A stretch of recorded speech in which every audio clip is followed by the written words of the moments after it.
Vaxtınız xeyir. OTK-nın 20 variant blok suallarından 12-ci sınağa baxaq. Deməli, burada ümumi sınaqdır. Birinci suala baxaq. Deyir ki, fiqurun bütün bucaqları düz bucaq. GF 2, deməli GF haradır? Bura 2, GH 3, AH 2, bura 2-dir, 7, 3-dür, AB 4 olarsa onun sahəsini tapır. Ümumiyyətlə, bu cür fiqurlarda sahə necə tapılır? Fiquru müəyyən hissələrə bölməklə, məsələn, bax, buradan kəsib, fikir verin, burada 3 dənə fiquru yarandı. Baxın, biri bu, ikincisi bu, üçüncüsü. Bunların ayrı-ayrı sahələrini tapıb toplaya bilərsiniz. Bunların da sahələrini necə tapacaqsınız? Məsələn, bir nömrəli fiqurun sahəsi necə olacaq? Düz bucaqlıdır da. Bax, bunun sahəsi necə olacaq? 4 vur 2 olacaq. Düzdür? Sonra, məsələn, 2 nömrəli fiqurun bunun sahəsi necə olacaq? Bu fiqurun bir tərəfi 2-dir. Bu balaca tərəf bilirsiniz neçədir? Bax, bu 4-dürsə, buradan bura 3-dürsə, bura 1 qalır. Deməli, bax, burası 1-dir. Onda göy fiqurun sahəsi 2 vur 1-dir. 3 nömrəli fiqurun sahəsi də yenə bunun üzbəyüzü 4-dür deyən 4 vur 3 şəklindədir. Bunları hesablayandan sonra toplayacaqsınız. Fəhlələr yolun 5-dəki hissəsini birinci gün, 3-də 1 hissəsini ikinci gün, qalan 2 kilometrini isə 3-cü gün asfaltladılar. Bu cür məsələlərdə əvvəla 5-də 2 ilə 3-də 1-i toplayırsan, bu asfaltlanmış hissədir. Sonra bir tamdan aldığınız cavabı çıxırsınız. Bu isə asfaltlanmamış hissədir və asfaltlanmamış hissəsi 2 olan ədədi tapacaqsınız. 3 nömrəyə baxaq. Bu kimi çalışmalarda nə edəcəksiniz? Yuxarıdakı tənliyi yaxşı olar ki, ortaq məxrəcə vurmaqla kəsirlərdən azad ola bilərsiniz. Ortaq məxrəc 24-dür. Onda hər həddi 24-ə vursaq, olacaq 8x çıxılsın 3y bərabərdir 24. Aşağıdakı tənliyi də yazırıq və sistem tənliyi həll edirsiniz. 4 nömrəli çalışmalarda 40% 60 olan ədədin 80%-ni. 40% 60 olan ədədi yazanda %40 vur 60. Bunun da 80%-ni tapanda vurursan, %80-ə. Bunu hesablamaqla məsələni həll edirsiniz. 5 nömrəli çalışmalarda nə edə bilərik? -3,2, -2,7 ədədi silsiləsinin mənfi hədlərinin cəmini tapın. Burada məsələn bir neçə seçim eləyə bilərsiniz. Baxırıq ki, -3,2, -2,7. Burada D-imiz neçədir? D-imiz 0,5-dir. Bu isə nədir? Bu isə A1-imizdir. Düzdür? Siz indi bu formada saya da bilərsiniz. Məsələn, -2,7 sonrası nə olacaq? -2,2 və s. Ancaq mənfiləri saymaqla, tutaq ki, neçə dənədirsə, A1-niz var, D-niz var və S-ni hesablamış olacaqsınız. N-dəki o sayı bildirir. 6 nömrəyə baxaq.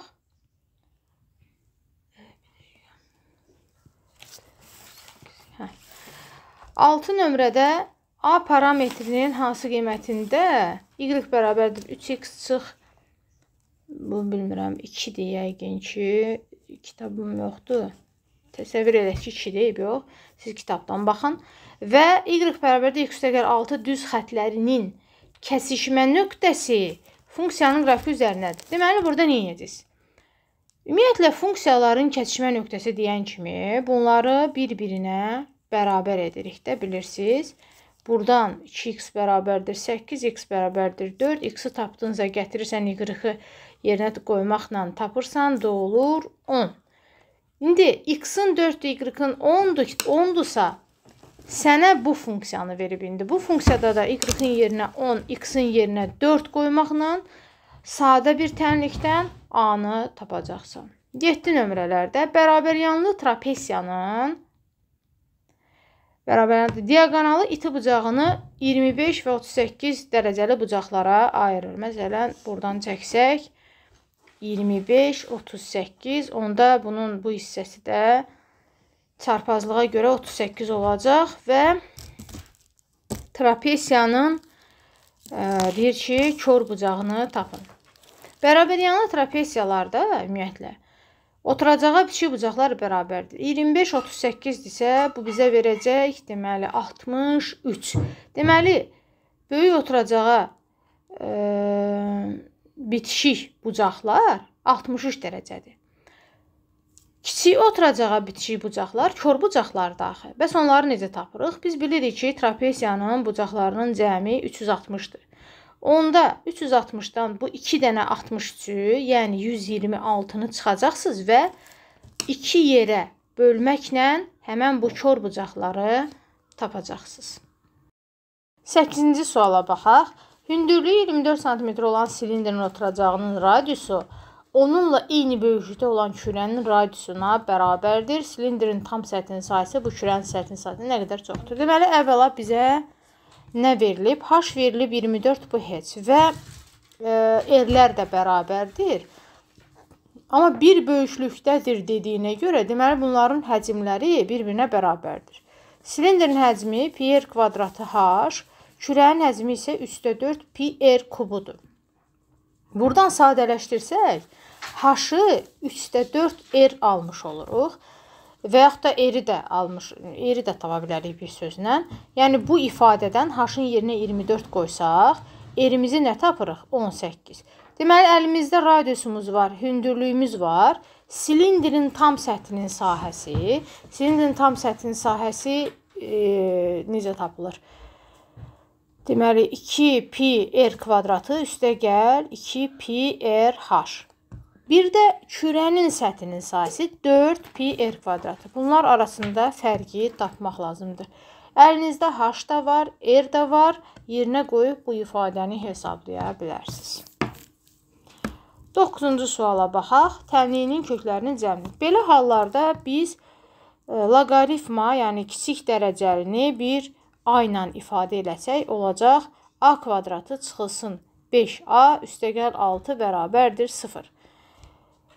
Və buradan a1-imiz 1-i 3-dür, a2-miz isə 2-dir. Onda loqaritma 3 əsasdan x bərabərdir 3, x oldu 27, loqaritma 3 əsasdan x bərabərdir 2, x oldu 9. Bu nə deməkdir? Sən deyir ki, köklərinin cəmini tap, 27 ilə 9-un cəmini tapacaqsınız. 10-da hansı funksiya artan? 10-cu sualla davam edək. Deməli, deyir ki, hansı funksiya artandır? Burada əlbəttə ki, birinci sualda artan deyil. Niyə? Çünki qarşısında görürsünüz, mənfi var. Bu get-gedə azalacaq. İkinci bəndə baxaq. Burada da biz əsasa baxırıq. Əgər əsas A-dan 1-dən böyükdürsə, deməli artandır və görürük ki, əsasımız həqiqətən də 1-dən böyükdür, deməli artan funksiyadır. Üçüncüdə isə əsasımız 0-la 1 arasıdır, deməli azalandır. Lakin qarşısında da bir mənfi varsa, bunlar birləşib birlikdə bu artan funksiyaya çevriləcək. Ona görə cavab olacaq Y variantı. Sonra 11 kimi misallara baxaq. Radiusu 24 olan çevrədə AMC qövsün uzunluğunu tapın. Qövsün uzunluğu necə tapılır? L bərabərdir. Alfa bölünsün 360 vurulsun 2 pi r düsturundan. Radiusumuz var. Alfamız isə qövsə uyğun dərəcədir. Burada 10 dərəcədir səhv etmirəmsə, yoxsa mən şəkildə necə düşübsə, siz kitabdan baxarsınız. Buradakı bucağın bilirsiniz ki 2 qatıdır. Yəni alfamız da var və qalan da burada hər şey öz yerindədir. Yerinə qoyub sadəcə hesablama eləyəcəksiniz. Vəssalam. 12-ci suallara baxaq. Hansı münasibət doğru deyil? Burada da uzaq başı ədəd qoyub məsəl üçün yoxlaya bilərsiniz mütləq. Və yaxud da qayda kitablarından bu cür düsturları əzbərləmişsinizsə, onlara da əsasən yaza bilərsiniz. Amma ən məsəl üçün rahatı 13-cü suala baxaq. Tənlinin böyük kökünün tam hissəsini deyir tap. Əvvəla burada bir böyük kökünü tapaq. Bunun üçün diskriminant hesablayaq. Diskriminantımız 2601 və böyük kökünü hesablayaq. Böyük kökümüz 37 plus kök altında 2601 bölünsün 14-dür. Düzdür? Və biz bunu necə yaza bilərik? Biz bunu 37 böl 14 plus kök altında 2601 böl 14 şəklində yaza bilərik. 37 böl 14-dən təxminən 2 tam neçəsə çıxır? Lab olsun lab 1. Mənə onsuz da onun tam hissəsi lazım olacaq. Heç o 1-i yazmasam da olar, yazsam da olar. Və üstə gələk 2601-dən də 51 çıxır. 51 də bu 14 tama böləndə təxminən 3 tam nöqtə 6 kimi verir. Burada da dəqiq yazsaq 2.6. Ona görə bunun tam hissəsi alınır nə? 6 tam. Yəni bu şəkildə yazacaqsınız. 14-ə baxaq. Bu kimi misallarda biz bilirik ki, bu kvadratla kökün dərəcəsi ixtisar olunur. Lakin içəridəki modulda çıxılsın, deməli 3 çıxılsın kök altında 7, çıxılsın 5 olanda isə, yəni tək dərəcə olanda isə modula ehtiyac yoxdur. Ona görə içəridəki mənfi çöldəki mənfiyə təsir edib üstə gəl 9 olacaq. İndi bu modulu açanda isə biz bilirik ki, modulun içində mənfi ədəddirsə biz onun tərsini çıxardırıq, yəni əksinə. Tərsini dediyim, yəni ədədlə bu hədlərin yerini tərs çeviririk, tərsini demirəm. Əksini çıxardırıq. Bu da olacaq kök altında 7 çıxılsın 2. Çünki baxaq ki, mənfidirmi, müsbətdirmi? Kök altında 2-ni kök altı vəziyyətində yazsan kök altında 4 eləyir. Kök altında 4 də kök altında 7-dən kiçik olduğuna görə bura mənfidir. Ona görə biz bunun yerini dəyişib çıxartsaq bu şəkildə olur. Çıxılsın. İndi buna baxırıq. Bunun üçün 3-ü kök altında 9 vəziyyətində yazırıq və kök altında 9 çıx kök altında 7. Bilirik ki, kök altında 9 böyük ədəd elədiyindən, yəni böyük hədd olduğundan burada yer dəyişməyə ehtiyac yoxdur. Ancaq 3 üstə gəl kök altında 7 çıxılsın 2 kök altında 7 üstə gəl 9. Burada kök altında 7-lər bir-birini islaha aparır. Buradakıların cavabı isə mənə verir 4. Deməli, 14-də olacaq cavab A. 15-ə baxaq. A1 çoxədlisinin dərəcəsi 7, A2 çoxədlisinin dərəcəsi 5 olarsa, A1-in kvadratı üstəgəl A2-nin kubu vurulsun A1 üstəgəl A2-nin üstü 4 çoxədlisinin dərəcəsini tapın. Bunun üçün siz A1-i x üstü 7, A2-ni isə x üstü 5 olaraq götürə bilərsiniz. Düzdür? Və birinci mötərizənin dərəcəsi olaraq biz nəyi götürəcəyik? Əlbəttə ki, x üstü 7-ni götürəcəyik. İndi ikinci mötərizəyə baxaq. İkinci mötərizənin açılışı zamanı ən böyük dərəcə hansı dərəcə olacaq? Əlbəttə ki, böyük dərəcənin 4-ə vurulmuş vəziyyəti olacaq. Yəni x üstü 28 və bunlar bir-birinə vurulanda da bilirik ki, üstlər toplanacaq. Bu da neçə eləyəcək? Dəqiqə baxım. Deməli, x7, x5, amma burada mən A1-in kvadratı, A2-nin kubunu nəzərə almadım. Ona görə də birinci mötərizənin ən yüksək dərəcəsi olacaq 15. Çünki 5-i 3 dərəcəyə yüksəldəndə 15, 7-ni ikinci dərəcə olanda olacaq 14. X üstü 14. Ən böyüyü isə x üstü 15. Yəni burada 7 yox, 15 yazacaqsan. Bu da olacaq 43 B-bəndi. 16-ya baxaq. Tənliyi 0-90 intervalına daxil olan köklərinin dərəcə ölçülərinin cəmini tapan. Bunu ümumiyyətlə düsturdur və bu düsturu biz yığsaq, tangens 8x üstəgəl 3x formasında yazılacaq. Bu da eləyəcək məndə tangens 11x bərabərdir kök altında 3. Buradan 11x bərabərdir kök altında 3-ü hansı dərəcədə alır? Alır pi böl 3 dərəcəsində. Düzdürmü? Yəni belə deyim də, pi böl 3 də 60 dərəcədir də. Hə, 60 dərəcə üstəgəl 180k. Yəni dərəcələrlə yazsaq bu vəziyyətdə olacaq. İndi bir dəqiqə üzrlü sayın. Mən burada niyə üstəgəl yazdım ki? Düzəldim onu. Çıxdı. Aha. Burada çıxdı. Onda olacaq 5x. Burada olacaq 5x. Və hər birini də 5-ə bölsən, burada olacaq 12 üstəgəl 36k. Və mən k-ya qiymətlər qoymaqla baxacam ki, bu aralığa düşən köklərimi tapım. K-ya məsələn, birincidən 0 qoysam, x-i nə alıram? 12. Bu aralığa düşür? Düşür. Sonra k-ya nə qoysaq? 1 qoyuruq. K-ya 1 qoyanda 12 üstəgəl 36. Bu aralığa düşür? Bəli. Dərəcə ölçü. Neçə dərəcə olur? Deməli olacaq 48. Düzdür? Bax 48. Sonra k-ya 2 qoyanda, gəlin buradan yazım. K-ya 2 qoyanda burası eləyəcək 72. 72-nin üstünə 12 gələndə 84. O da bu aralığa düşür. Deməli, mənim əlimdə 84, 12 və 48 var. Bunların cəmini yazmaq lazımdır. 14, 144 olacaq A variantı. Sonra davam edək. Davam edək 17-ci sualla.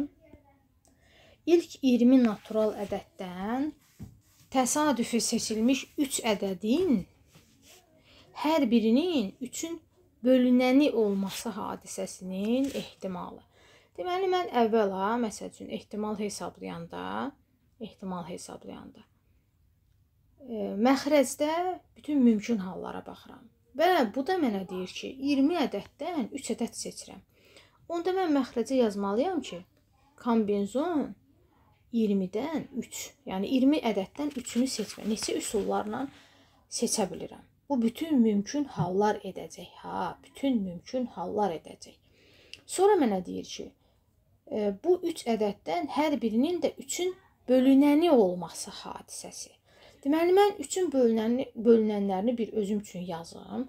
3-ün bölünənləri ilk 20 ədəd içərisində 3-dür, 6-dır, 9-dur, 12-dir, 15-dir, 18-dir. 1, 2, 3, 4, 5, 6 dənədir.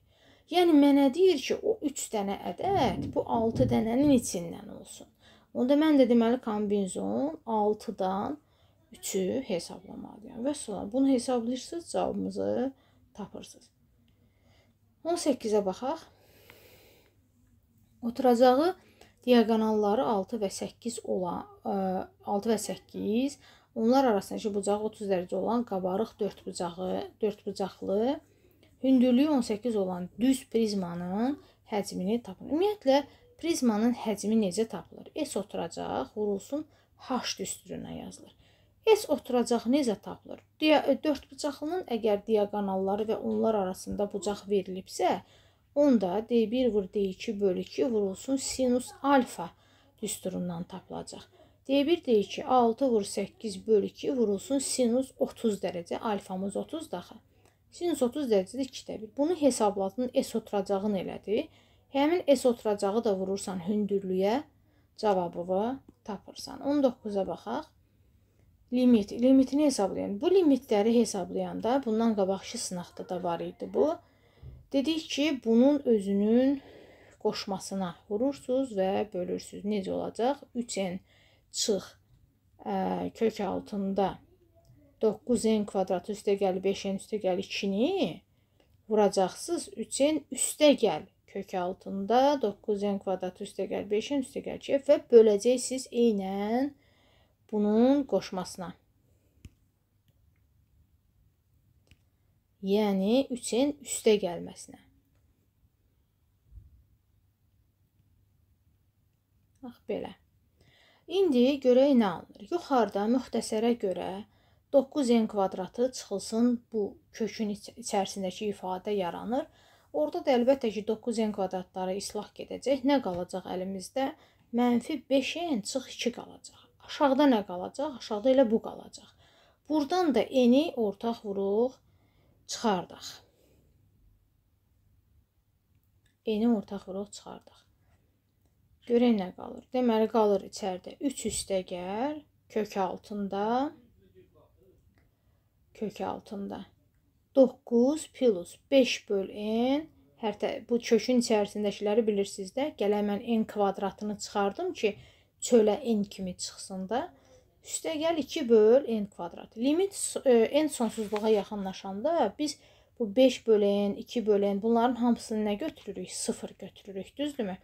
Və buradakı yuxarıdakı ifadənin də hər bir həddini n-ə bölürük ki, bu n-lə ixtisar getsin. Onu da əlimizdə nə qalır? Bax, keçirəm, burada yazıram. Yuxarıda n-ə bölsəm qalır -5 çıxılsın 2 böl n. Aşağını elə bölsəm bu n gedir. Bunlar da zaten 0-a gedib. Bu kök altında 9-dan 3 çıxır. 3 üstəgəl 3, 6. Və dedik ki, bu da 0-a gedir. Əlimizdə qalır -6-da 5. B variantı. Sonra davam edək. Biraz böyüdüm. Aha.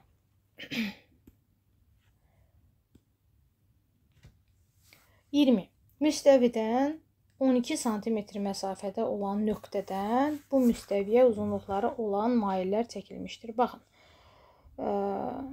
bir mail, deməli müstəvidən 12 məsafədədir, bu 12 budur. Biri 13 maili çəkiblər, biri 20 maili çəkiblər və bu maillərin proyeksiyalarının cəmini istəyir. Çox sadə bir misaldır. 13 olan mailin proyeksiyası Pifaqora görə tapacaqsan, tutaq ki, bura olsun A. Bu mailin proyeksiyasını isə yenə Pifaqora görə tapacaqsan, burada olsun B. Və A üstəgəl B cəmini hesablayacaqsan. Çox sadə bir misaldır. 21-ə baxaq. İfadəni sadələşdirin. Burada bilmirəm, üstü nədir? 5-li nədir? Başa düşmürəm. Bir dəqiqə.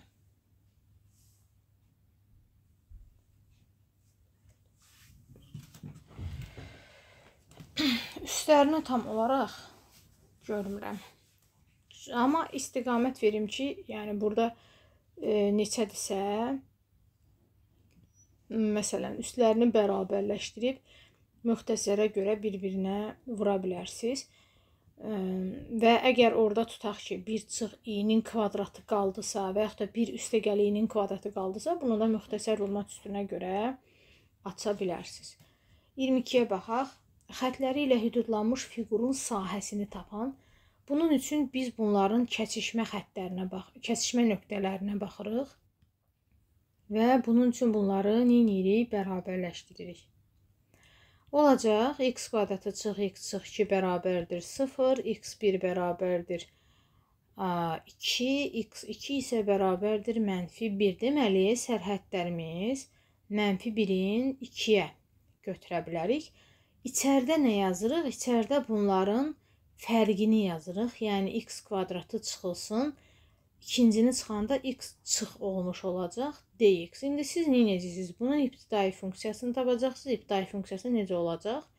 3-də 1 x-in kubu çıxılsın 2-də 1 x-in kvadratı və çıxılsın 2x.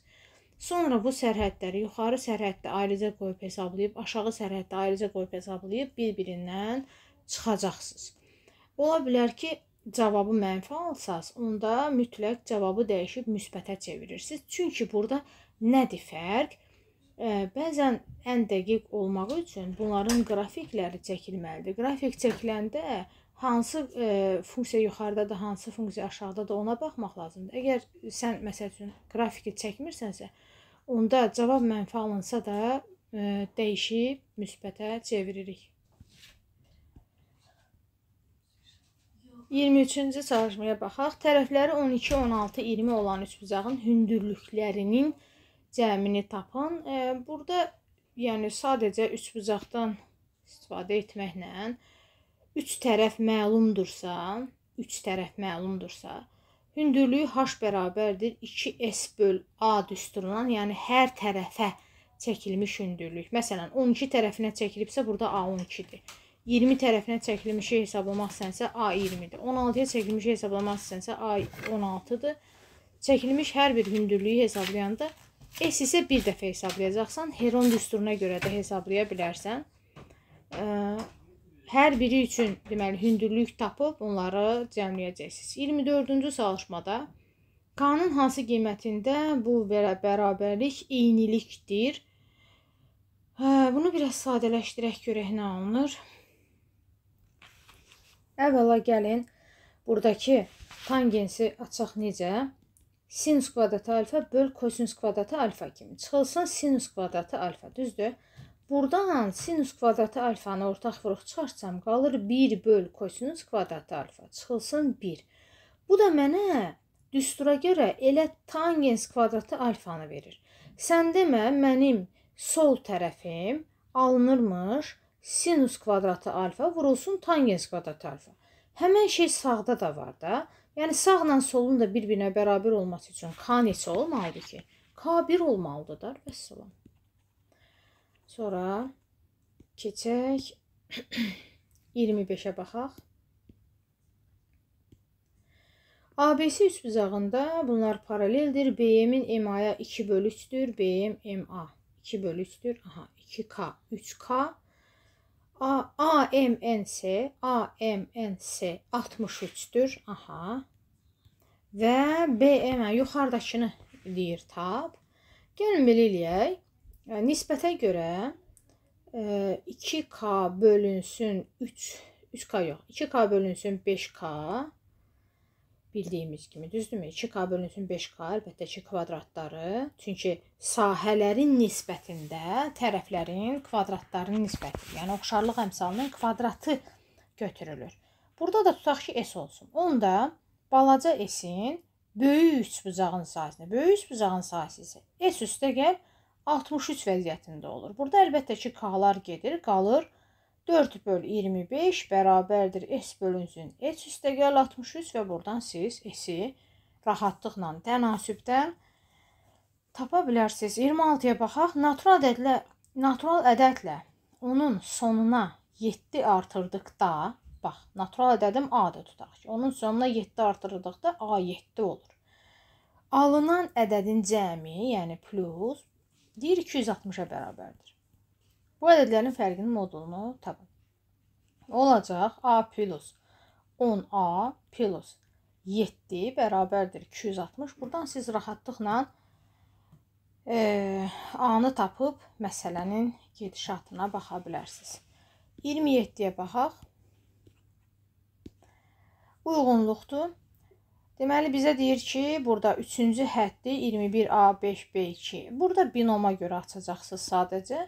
Binomu sadəcə təkrarlayıb, binoma görə 3-cü həddi tapıb baxacaqsınız ki, hansıdır. Digərlərini də uyğunluqları dediyim kimi binomdan yazmaq olar.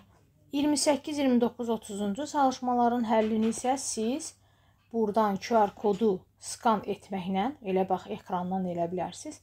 Cavabları OTK-nın izahlarını oxuya bilərsiniz. Sağ olun.